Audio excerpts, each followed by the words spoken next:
Je suis comptable certifié. Je passe mes journées à traquer des chiffres qui ne s'additionnent pas. Le jour des 8 ans de ma fille, j'en ai trouvé un cousu dans le col d'une robe rose. Mes parents l'avaient envoyé par courrier. Ils n'étaient pas venus à la fête. Lily a sorti la robe de la boîte et son visage entier s'est illuminé pendant exactement 3 secondes. Puis elle s'est figée. Ses petits doigts ont tracé la broderie sur le col. Elle a levé les yeux vers moi. « C'est quoi ça, maman? » J'ai pris la robe. Mes mains tremblaient avant même que j'ai fini de lire. Le nom brodé dedans n'était pas le sien. Je n'ai pas pleuré. Je suis allée chercher mon ordinateur et j'ai commencé à éplucher les relevés bancaires. Ce que j'ai trouvé derrière une porte au bout du couloir de mes parents, je ne pourrais jamais l'effacer. Le lendemain matin, ils appelaient sans arrêt. Ils n'avaient aucune idée que la robe était la plus petite chose que j'allais trouver. Je m'appelle Mira, j'ai 4 ans et je suis comptable dans un cabinet en Virginie. J'audite les finances des autres pour gagner ma vie, je repère les choses que les gens espèrent que personne ne remarquera. Je suis bonne à ça. Je suis bonne à ça parce que j'ai appris tôt que rien dans ma maison n'était gratuit. Pas pour moi. En grandissant, ma sœur Émilie obtenait ce qu'elle voulait en demandant. Moi, j'obtenais ce dont j'avais besoin en soumettant un dossier. Je n'exagère pas. À 14 ans, quand j'avais besoin de nouvelles chaussures de foot, ma mère m'a demandé d'écrire pourquoi je les méritais. 3 paragraphes, recto verso d'une page de cahier. Elle a barré une phrase sur le trou dans ma vieille paire et m'a dit qu'elle allait y réfléchir. Émilie a eu un nouveau téléphone cette même semaine, sans essai. J'ai arrêté de demander. J'ai trouvé un job à 15 ans, ouvert mon propre compte bancaire à 16. Fac publique puis préparation au diplôme de comptable le soir en travaillant à temps plein dans un. Déclaration fiscale qui sentait le nettoyant moquet et le café brûlé. Chaque euro que j'ai gagné, je l'ai gagné seule. Ma grand-mère Ruth, la mère de ma mère, 86 ans aujourd'hui, vive comme un coupe-papier me le disait quand j'étais petite. Tu es la forte. C'est pour ça qu'il s'appuie sur toi et oublie de dire merci. J'avais 12 ans. Je ne savais pas quoi faire de cette phrase. Mais je m'en suis souvenue. Émilie a explosé dans sa vingtaine de petits amis, projets ratés, argent emprunté. Elle avait vidé la carte de crédit de mes parents, pris 15 000 € sur leur retraite, convaincu mon père de cosigner un bail qu'elle a abandonné 4 mois plus tard. Puis, il y a 3 ans, elle a disparu. Un texte à ma mère, « J'ai besoin d'espace ». Ne me cherchez pas, ma mère était dévastée. Mon père se tenait dans le couloir, la main sur la poignée de la chambre d'Émilie, sans entrer. Et ils n'ont jamais blâmé Émilie. Pas une seule fois. Après ça, j'ai commencé. J'ai eu à envoyer de l'argent chaque mois, pour le cœur de papa. Pour la maison, je ne demandais jamais où ça allait. C'était mon erreur. Et c'est une robe rose qui allait me la prendre. La fête de Lily touchait à sa fin. Ses amis de classe étaient repartis. Daniel, mon mari, nettoyait la table du patio. Lily était assise sur le sol du salon, entourée de papiers cadeaux, en train de trier ses cadeaux. Je peux ouvrir celui de mamie maintenant. Elle a déchiré le papier de soie. À l'intérieur, une robe coton rose, col Claudine, petit bouton nacré sur le devant. Lily l'a tenue contre elle et a tourné sur elle-même. Elle est trop belle. Puis elle s'est arrêtée. Elle a retourné le col, faisant glisser son pouce sur la broderie à l'intérieur. Du fil blanc, en cursive soigné, cousu dans le tissu comme une étiquette. C'est quoi ça, maman? J'ai traversé la pièce. J'ai pris le col entre mes doigts et j'ai eu le nom. Émilie. Pas Lily, Émilie. Bradder dans une robe neuve taillée pour une fillette. De 8 ans, envoyée par mes parents pour l'anniversaire de ma fille. Mes mains ont commencé à trembler. J'ai gardé mon visage immobile. Lily me regardait avec cette expression que les enfants ont quand ils sentent que quelque chose ne va pas, mais ne peuvent pas encore le nommer. C'est le prénom d'une autre fille. C'est une erreur, ma chérie, j'ai réussi à dire. Mamie a dû mélanger les commandes. Elle a hoché la tête, satisfaite, et est retournée à ses livres. J'ai plié la robe et l'ai posée sur le comptoir. Puis j'ai vu la carte glisser dans le fond de la boîte. L'écriture de ma mère, bouclée et délibérée. Pour notre petite Émilie, avec tout notre amour, mamie et papy. Notre petite Émilie. Silence, Daniel est entré depuis le patio, a vu mon visage, a posé le tuyau d'arrosage. Je lui ai tendu la carte, il l'a lu 2 fois. Ni l'un ni l'autre n'a dit un mot. Ce soir-là, après que Lily s'est endormie, je me suis assise à la table de la cuisine avec mon ordinateur ouvert et là. Le robe plié à côté de moi. J'ai envoyé un message à ma mère. Court, mesuré. Maman, pourquoi la robe de Lily, dit Milly. J'ai posé le téléphone face vers le bas. À 6 heures du matin, j'avais 11 appels manqués. 6 de ma mère, 5 du téléphone de mon père, ce qui voulait dire que ma mère utilisait le sien après que le sien était allé sur messagerie. Ce n'est pas la robe qui m'a brisée. C'est ce que j'ai trouvé quand j'ai commencé à suivre l'argent. Ma mère a rappelé à 8h15. J'ai décroché parce que j'avais besoin d'entendre quelle version de la vérité elle avait construite pendant la nuit. Chérie, Dieu merci. Sa voix était haute, soulagée, déjà en train de piloter la conversation vers un atterrissage qu'elle avait répété. C'est juste un prénom qu'on a toujours aimé. Un prénom de famille, tu sais, comme une tradition. Émilie n'est pas un prénom de famille, maman. C'est le prénom d'une personne. Une personne précise. Silence, puis la récalibration. Je pouvais l'entendre. Je surinterprète, Mira. Tu fais toujours ça. Tu prends quelque chose de simple et tu en fais toute une enquête. Ce mot enquête, je l'ai noté mentalement. Au fait, a-t-elle ajouté, changeant de sujet comme elle le faisait toujours, quand une conversation s'approchait trop de quelque chose de réel. Ton père a besoin qu'on aille chercher son ordonnance. Tu pourrais? Je m'en occupe, j'ai dit, et j'ai raccroché. 3 jours plus tard, l'appel pour de l'argent est venu. Il venait toujours. Rogie avait un rendez-vous de suivi. Le spécialiste voulait des examens supplémentaires. La participation serait de 400 €, m'a dit ma mère d'une voix mince et fatiguée.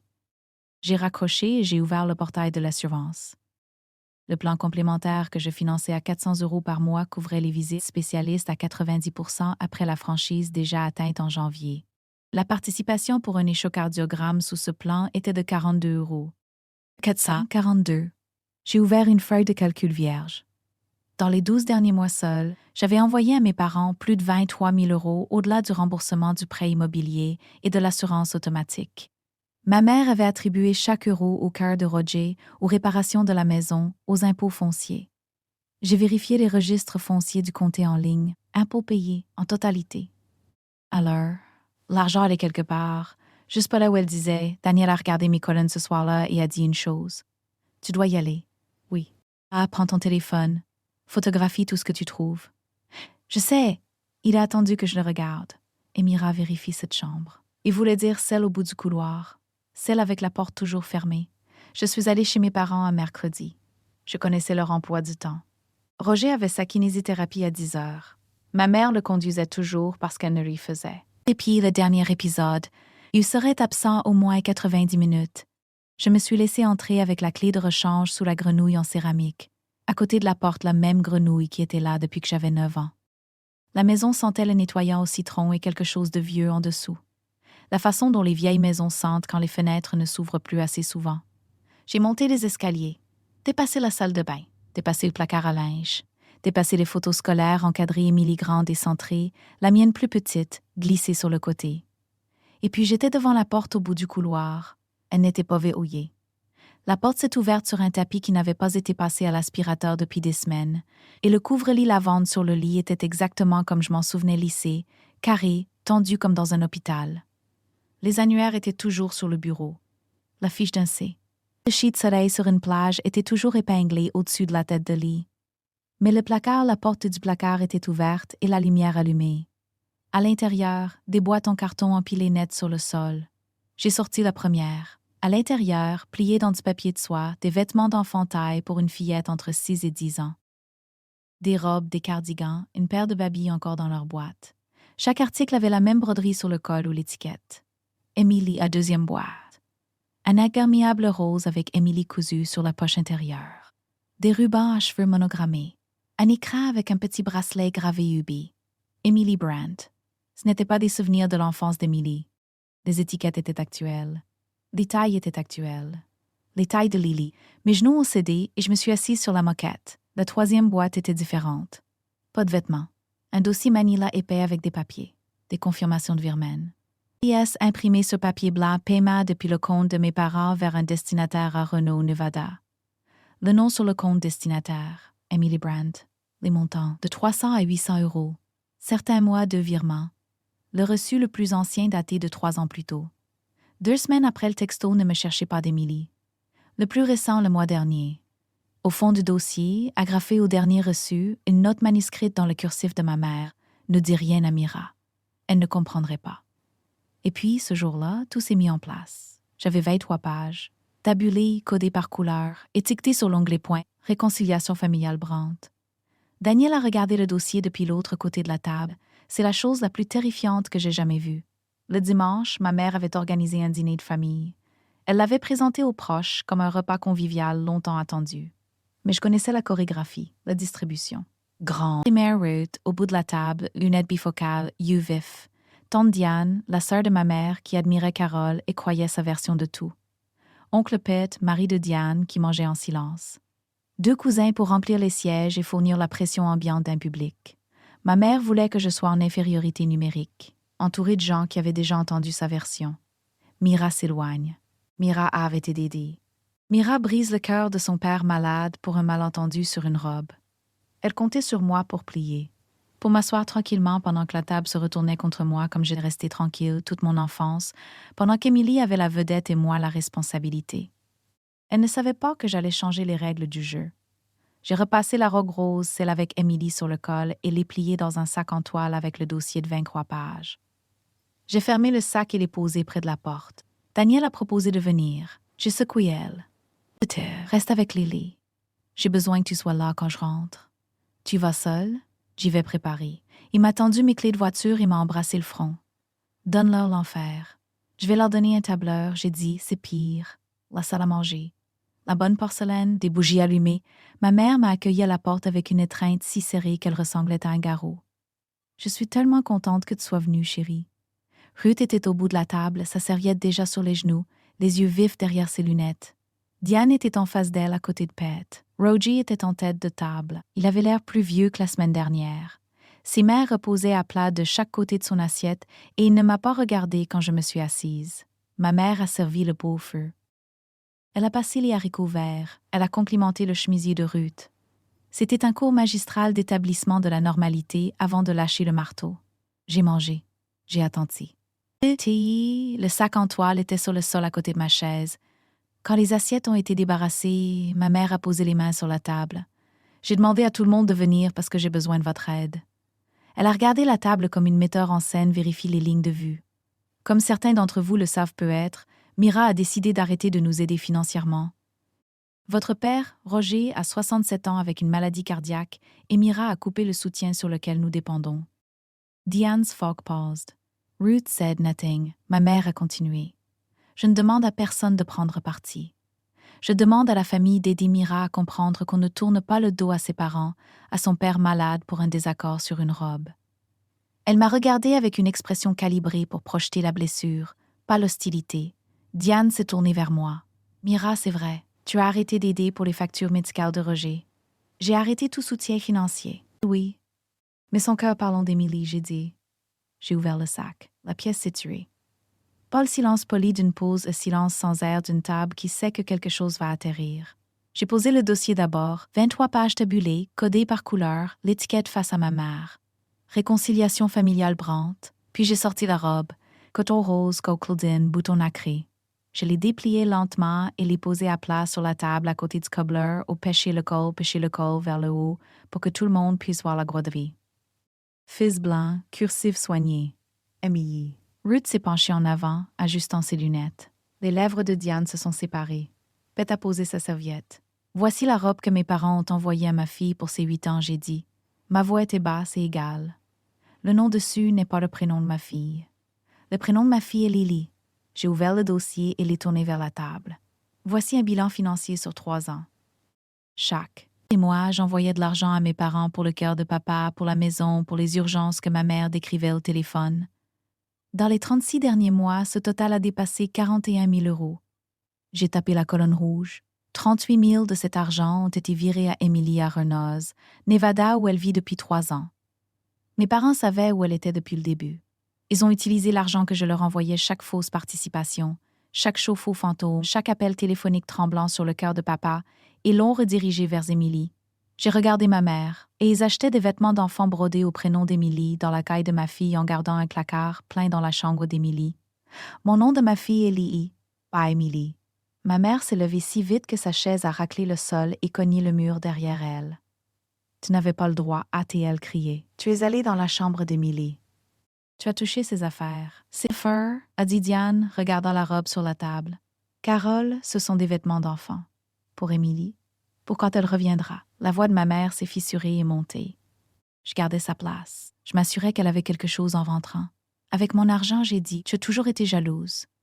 Elle s'est retournée vers la table, cherchant un allié. Depuis que tu avais 5 ans, tu ne pouvais pas supporter qu'Émilie soit spéciale, qu'elle soit mienne d'une façon dont tu n'as jamais, elle s'est arrêtée. Mais la phrase était déjà dans la pièce. Ruth a posé ses mains à plat sur la table. Sa voix était mince et dure comme un fil tendu. Assieds-toi, Carole. Carole s'est assise. Pas parce qu'elle le voulait, parce que Ruth avait 86 ans et était la seule personne dans cette famille qui pouvait faire obéir Carole Brandt avec 2 mots. Roger a parlé. Les premiers mots de toute la soirée. Sa voix était basse, craquelée, épuisée. Je savais d'il. Il ne regardait personne. Personne. Il regardait le dessert comme s'il contenait les 30 dernières années de son mariage. Je savais qu'elle envoyait l'argent. Je savais pour les vêtements. Je l'ai laissé faire parce que j'étais trop fatiguée pour me battre. Il a fait une pause. « Je suis désolée, Mira. » Ruth m'a regardé par-dessus la table, au-delà de la robe, au-delà du dossier. « Je savais toujours que s'appuyait trop sur toi. Je l'ai dit à ta mère quand tu avais 12 ans. Je le lui ai dit à nouveau quand Émilie est partie. Elle s'est tournée vers Carole. Je te l'avais dit et tu m'as dit que j'étais dramatique. » Diane regardait les reçus. Elle avait tiré une page vers elle et lisait les dates, les montants. Elle a levé les yeux vers Carole avec une expression que je reconnaissais le regard de quelqu'un dont la version de la réalité venait de s'effondrer. « Tu m'as dit que Mira était égoïste », a dit Diane doucement. « Tu m'as appelé 3 fois cette semaine pour me dire qu'elle t'abandonnait à cause d'une robe. C'est plus compliqué que ces 41 000 €, Carole. Et un placard plein de vêtements avec le mauvais prénom d'enfant dessus. Ce n'est pas compliqué. Je ne sais même pas ce que c'est. » Pet n'a rien dit. Les cousins regardaient leurs assiettes. Personne ne mangeait le cobbler. Je me suis levée. La chaise n'a pas raclé. Je l'ai repoussée lentement, comme on ferme un livre quand on a atteint la dernière page. Je ne vais pas crier, j'ai dit. Je ne vais pas menacer ni faire de demande. Je vais vous dire ce qui est déjà fait. J'ai regardé ma mère, puis mon père. J'ai annulé le prélèvement automatique du prêt immobilier. J'ai retiré papa du plan d'assurance complémentaire que je finançais. J'ai supprimé vos lignes téléphoniques de mon côté. J'ai signalé le prêt co-signé pour résolution. Ma mère a fait un son mi-soupir, mi-gémissement. Je ne vous déteste pas, j'ai continué. Je ne déteste pas Émilie. Vous pouvez lui envoyer chaque euro que vous gagnez. C'est votre choix. Mais vous? Vous n'utiliserez pas mon argent pour le financer. Et vous n'utiliserez pas ma fille pour remplacer l'enfant que vous avez perdu. J'ai ramassé le dossier. J'ai laissé la robe sur la table. Qu'il la regarde. Qu'il lise le prénom. Aimez Émilie autant que vous voulez, j'ai dit depuis le sail. Vous ne la reconstruirez pas à partir de mon enfant. Ruth a hoché la tête une fois. Diane s'est essuyé les yeux. Ma mère n'a rien dit. Pour la première fois de ma vie, ma mère n'avait rien à dire. Les appels ont commencé ce soir-là. Ma mère, mon père, ma mère à nouveau depuis le téléphone de mon père, puis Diane doucement, demandant si j'allais bien. Puis ma mère depuis un numéro que je ne reconnaissais pas la ligne fixe que j'avais oublié qu'ils avaient encore. J'ai laissé tout le monde aller sur messagerie. Les messages suivaient un schéma qui aurait été drôle si ce n'était pas ma famille. D'abord les supplications, puis la culpabilité, puis la colère, puis les supplications à nouveau. Ma mère en a laissé un à minuit qui disait « Tu ne peux pas juste tourner le dos à tes parents, Mira. » La Bible dit « Je l'ai supprimé avant qu'elle finisse le verset. » Les semaines suivantes, les conséquences sont arrivées par morceaux. Le prêteur hypothécaire a envoyé un avis. Sans mon prélèvement automatique, le premier paiement était en retard. Ma mère a appelé Diane en panique et Diane, qui avait maintenant 23 pages de contexte, lui a dit d'appeler un conseiller financier. L'assurance complémentaire de Roger a expiré à la fin du cycle de facturation. Il était toujours couvert par la sécurité sociale, avait toujours accès à son cardiologue, mais le plan premium avec les participations réduites était parti. Leurs lignes téléphoniques se sont éteintes. Ma mère est allée dans une boutique de téléphonie et a ouvert un forfait prépayé. Émilie est devenue silencieuse. Les virements se sont arrêtés parce qu'il n'y avait plus rien à virer. 3 semaines de silence depuis Renault. L'argent s'est tari, l'amour aussi. Ça m'a dit tout ce que j'avais besoin de savoir sur ce que famille voulait dire pour ma sœur. 1 mois plus tard, Lily a commencé le CI2. Elle portait une nouvelle robe le premier jour, coton jaune, bouton blanc, son prénom brodé sur l'étiquette intérieure en fil bleu. Lily. Je l'avais commandée moi-même. Elle a passé son doigt sur la broderie avant de la mettre et m'a souri comme si c'était la plus belle chose qu'elle ait jamais possédée. Ça dit mon prénom et elle dit. Oui, j'ai dit, ça dit ton prénom. Daniel et moi avons recalculé notre budget ce premier week-end sans les 1 700 € mensuels qui allaient à mes parents. On n'a pas fêté ça. Ce n'était pas une aubaine. C'était de l'argent qui avait toujours été le nôtre. On en a mis la moitié dans le fonds d'études de Lily. Les samedis matins sont différents maintenant. Plus de téléphones qui sonnent à 7 heures. Plus de messagerie de ma mère à propos d'un plombier ou d'une urgence qui n'est s'incite ma carte de crédit. Plus de culpabilité assise dans ma poitrine comme un deuxième petit déjeuner. Couper les ponts avec eux ne m'a pas rendu la méchante de l'histoire de ma famille. Ça m'a rendu l'auteur de celle de ma fille. La porte au bout de leur couloir, je ne sais pas si elle est ouverte ou fermée maintenant. Ce n'est plus mon affaire de me le demander. Et toi, SR, que tu as jamais été celle qui porte tout sans qu'on lui dise merci? Dis-moi dans les commentaires. Je lis